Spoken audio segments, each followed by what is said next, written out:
Hello everyone, आप सभी का स्वागत है हमारे कोर्स क्रील में। तो आज जो है हम हमारा पहला मॉड्यूल का पहला लेक्चर स्टार्ट करेंगे। तो हमारा पहला मॉड्यूल मैंने जैसे कि डिस्कस किया था, मैं बोला था आप लोगों को लीनियर अलजेब्रा होगा। तो लीनियर अलजेब्रा में जो हमारा सबसे पहला सबसे एकदम बेसिक टॉपिक जो है वो क्या है, मैट्रिक्स या मैट्राइसेस हम बोल सकते हैं। ठीक है, तो सबसे पहले देख लेते हैं कि मतलब लीनियर अलजेब्रा जो ये इतना बड़ा एक मॉड्यूल है, तो इसमें हमको कवर क्या क्या टॉपिक करना है। तो अगर आप लोग देखेंगे तो फर्स्ट जो रहेगा वो हमको क्या देखना है, मैट्रिक्स एंड डिटर्मिनेंट। क्योंकि लीनियर अलजेब्रा जो होता है ना, ये हमारा टोटली जो डिपेंडेंट होता है मैट्रिक्स एंड डिटर्मिनेंट पे होता है। अब अगर मैं नेक्स्ट बात करूं कि मैट्रिक्स एंड डिटर्मिनेंट सीखने के बाद क्या, तो वेक्टर स्पेस देखेंगे।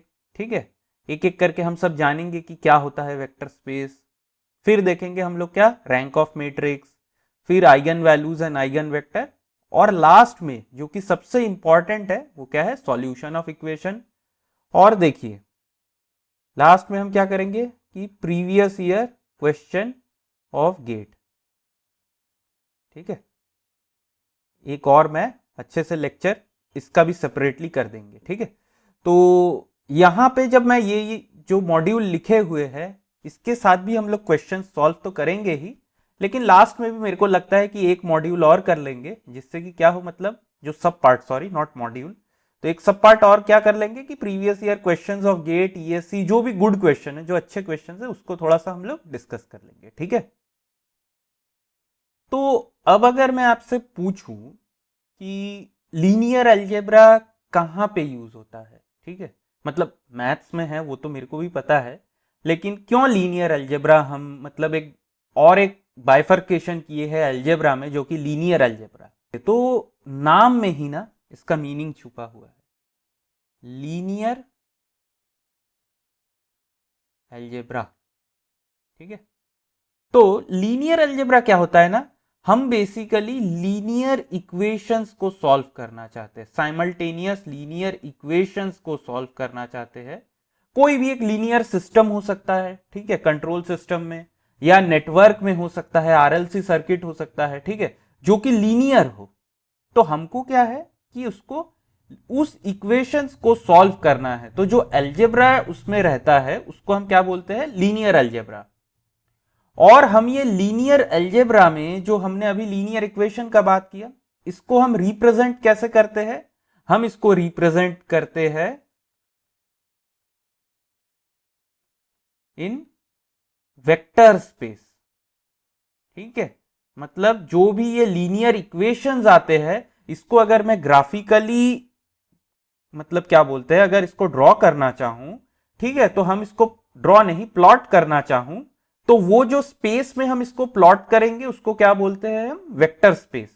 अब वेक्टर स्पेस में हम किसके मदद से प्लॉट करते हैं, तो वो जो है हम मैट्रिक्स का हेल्प लेते हैं। ठीक है, मैट्रिक्स के हम हेल्प लेते हैं, किसको, जो लीनियर इक्वेशंस है उसको वेक्टर स्पेस में प्लॉट करने के लिए हम किसका हेल्प लेते हैं, मैट्रिक्स का हेल्प लेते हैं। ठीक है, तो अब आप पूछेंगे कि मतलब कैसे, हम क्यों लीनियर अलजेब्रा का मतलब कहां पे यूजेज होता है। तो अगर मैं आपसे बोलूं लीनियर अलजेब्रा का यूज सारे ब्रांचेस करते हैं, जैसे कि अगर केमिकल में कोई एक बैच प्लांट है, ठीक है, कोई बैच प्लांट है, तो वहां पे क्या होता है, मतलब डिफरेंट डिफरेंट पैरामीटर्स रहते हैं जो कि डिफरेंट डिफरेंट टाइम में डिफरेंट वैल्यूज देते हैं। तो अगर हमको वो पैरामीटर्स कैलकुलेट करना हो तो वो क्या होता है, एक डिफरेंशियल इक्वेशन से रिप्रेजेंट होते हैं या तो एक लीनियर इक्वेशन से रिप्रेजेंट होते हैं। तो हम उसको क्या सॉल्व कर सकते हैं, with the help of matrix solve कर सकते हैं। अब जैसे कि हमारे इलेक्ट्रिकल नेटवर्क्स में हम देखते हैं कि इस टाइप के इक्वेशन हमको मिला करते हैं, alpha I one plus beta I two plus gamma I three is equal to V input. ठीक है, वी आई। अब ये जो है अल्फा बीटा गामा, ये हमारा पैरामीटर्स है। अगर आपका सिस्टम का कंडीशन चेंज होगा तो अल्फा बीटा गामा चेंज होगा। ठीक है, अल्फा बीटा गामा चेंज होगा। और अगर हम इनपुट को चेंज करते हैं, अगर हम इनपुट को चेंज करें तो I one I two I three change होगा। तो हम क्या ऐसे इक्वेशंस के हेल्प से हम डिफरेंट पैरामीटर्स फाइंड कर सकते हैं, पैरामीटर वैल्यूज फाइंड कर सकते हैं। तो इसीलिए जो है ना हमारा ये लीनियर अलजेब्रा बहुत आज के डेट में एकदम मतलब इंपॉर्टेंट एक चैप्टर हो गया है, एक इंपॉर्टेंट एक टॉपिक हो गया है मैथमेटिक्स में। ठीक है, आप अगर रोबोटिक्स में भी देखेंगे तो इसका बहुत ज्यादा इस्तेमाल होता है, रोटेशनल मैट्रिक्स, जो कि हम आगे देखेंगे ही अभी। ठीक है, रोटेशन मैट्रिक्स इसमें देखने वाले हैं, तो उसमें आप देखेंगे कि उसका जो हम हेल्प लेते हैं ना, हम रोबोटिक आर्म्स में लेते हैं उसका हेल्प। ठीक है, तो अब अगर मैं आप लोगों से पूछूं कि हमें मैट्रिसेस क्यों चाहिए, ठीक है, तो मैं आपको रीजन बता सकता हूं कि मैट्रिक्स का जो मतलब यूज होता है मोस्टली ये किस लिए होता है कि हम स्टोर कर सके, store and manipulating large quantity of data. ठीक है, ये हम लोग आगे देखेंगे कि कैसे हम लोग स्टोर करेंगे, कैसे मैनिपुलेट करेंगे, ये सब हम देखेंगे अभी। ठीक है, और एक क्या हो सकता है, अभी हम लोगों ने पीछे देखा। ठीक है, बहुत इजीली आप लोग देखेंगे, very easily we can solve linear equations. ठीक है, लीनियर इक्वेशन हमारा सॉल्व हो जाता है। ठीक है, अब अगर मैं आप लोगों को मैट्रिक्स का डेफिनेशन बोलूं तो मैट्रिक्स क्या होता है, matrix is a rectangular structure which consist of number. ठीक है, मैट्रिक्स क्या होता है, एक रेक्टेंगुलर स्ट्रक्चर होता है जिसके अंदर सेल्स होते हैं, सेल्स के अंदर क्या होते हैं, हमारे नंबर होते हैं। नंबर कुछ भी हो सकता है, रियल नंबर हो सकता है, कॉम्प्लेक्स नंबर हो सकता है, इमेजिनरी नंबर हो सकता है, कोई भी नंबर हो सकता है। ठीक है, तो मैंने आपको क्या कहा कि मैट्रिक्स एक रेक्टेंगुलर एरे भी बोल सकते हैं या एक रेक्टेंगुलर स्ट्रक्चर भी बोल सकते हैं, जिसको हम एनक्लोज करते हैं किससे, स्क्वायर ब्रैकेट से। ठीक है, अगर मैं बात करूं तो ये मेरा एक मैट्रिक्स है जिसको मैंने नाम दिया है क्या, ए। अब इसके अंदर सेल्स होते हैं। ठीक है, सेल होते हैं, ये सेल के अंदर क्या होता है कि हमारे नंबर्स होते हैं। ठीक है, इसको हम क्या बोलते हैं, मैट्रिक्स बोलते हैं। जैसे कि यहां पे आपको कितना दिख रहा है, 9 सेल है। ठीक है, 1 2 3 4 5 6 7 8 और 9। ठीक है, यहां पे मेरे मैट्रिक्स के कितने सेल है, 9 सेल है। अब इन 9 सेल्स में मैं कोई भी रैंडम नंबर अगर फिल कर देता हूं मेरे मन से, मतलब कुछ भी। ठीक है, मैं फिल करके आपको बताता हूं, जैसे कि 1 2 3 4 तो मैंने पुट किया ही था, 1 2 3 4 5 6 7 8 9। ठीक है, तो ये क्या हुआ, मेरा एक मैट्रिक्स है जिसका ऑर्डर क्या है, 3 क्रॉस 3। ऑर्डर मतलब क्या, order means size of matrix. ठीक है, साइज ऑफ मैट्रिक्स। अब अगर मैं आपको बोलूं कि ये 3 और ये 3 क्या बोल रहा है, क्या सिग्निफाई कर रहा है, तो ये जो 3 है, फर्स्ट वाला जो 3 है, ये बेसिकली हमको नंबर ऑफ रोज सिग्निफाई करता है। रोज मतलब क्या, अगर मैं हॉरिजॉन्टली चलूं, ठीक है, इसको हम कहते हैं हॉरिजॉन्टल। अगर मैं हॉरिजॉन्टली देखूं तो कितने रोज है मेरे पास, ऐसे अगर मैं ऐसे देखता हूं तो ये एक रो है। ठीक है, ऐसा एक हॉरिजॉन्टल रो है, this is row number 1, this is row number 2 and this is row number 3। ठीक है, ये हमारा क्या है, इसको हम रोज बोलते हैं। अगर जो हॉरिजॉन्टली देखेंगे, जो हमारा एरे है, एक एक सिंगल सिंगल लाइन अगर देखेंगे तो उसको हम रोज बोलते हैं। ठीक है, इसको रोज बोलते हैं।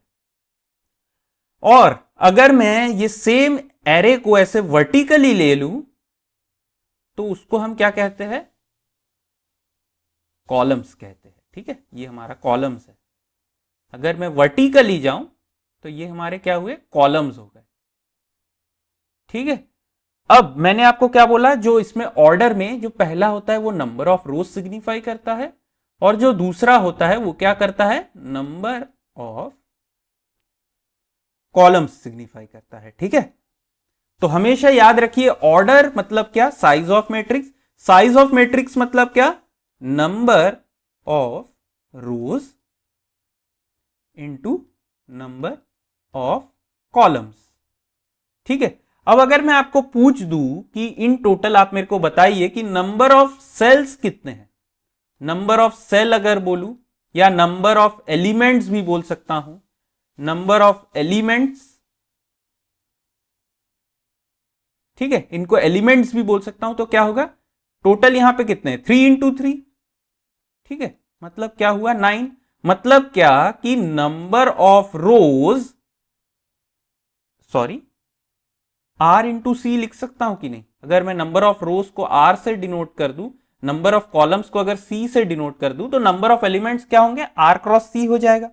ठीक है, ये मेरा एक टाइप का मैट्रिक्स हुआ। अब अगर मैं आपको बोलूं, एक एग्जांपल और एक छोटा सा लेता हूं मैं, 1 2 3 4 5 6 7 8, यहां पे ऑर्डर ऑफ मैट्रिक्स क्या है मेरा, सपोज कीजिए ये मेरा मैट्रिक्स बी है, ऑर्डर ऑफ मैट्रिक्स यहां पे क्या है मेरा, तो देखिए यहां पे आप लोग देख रहे हैं रोज कितने हैं, यहां पे हॉरिजॉन्टल एरेस कितने हैं, यहां पे ये एक है मेरा, ये दूसरा है, सो 2, कॉलम्स कितने हैं यहां पे 1 2 3 4, ठीक है, तो ये मैट्रिक्स का ऑर्डर कितना होगा 2 × 4। अगर नंबर ऑफ एलिमेंट्स की बात करूं तो कितना होगा 2 × 4, जो कि क्या 8 होगा। तो हमेशा ध्यान देंगे कि ऑर्डर ऑफ मैट्रिक्स या साइज ऑफ मैट्रिक्स हम कैसे लिखते हैं, number of rose into number of column. ऐसे नहीं कि मतलब रैंडमली कभी number of rose into number of column लिख ले, कभी number of column into number of रोज लिख रहे हैं, वैसे हमको नहीं लिखना है ना, मतलब ये एक स्टैंडर्ड नोटेशन है कि हम रो इंटू कॉलम फॉलो करते हैं। ठीक है, तो अगर अब मैं एक मैट्रिक्स को जनरल फॉर्म में लिखने का कोशिश करूं, ठीक है, सपोज कीजिए मेरे पास एक मैट्रिक्स है जिसका ऑर्डर क्या है m क्रॉस n, तो यहां पे नंबर ऑफ रोज मेरे कितने हुए, रोज के नंबर कितने हैं, यहां पे रोज आर माई m and columns are how many n।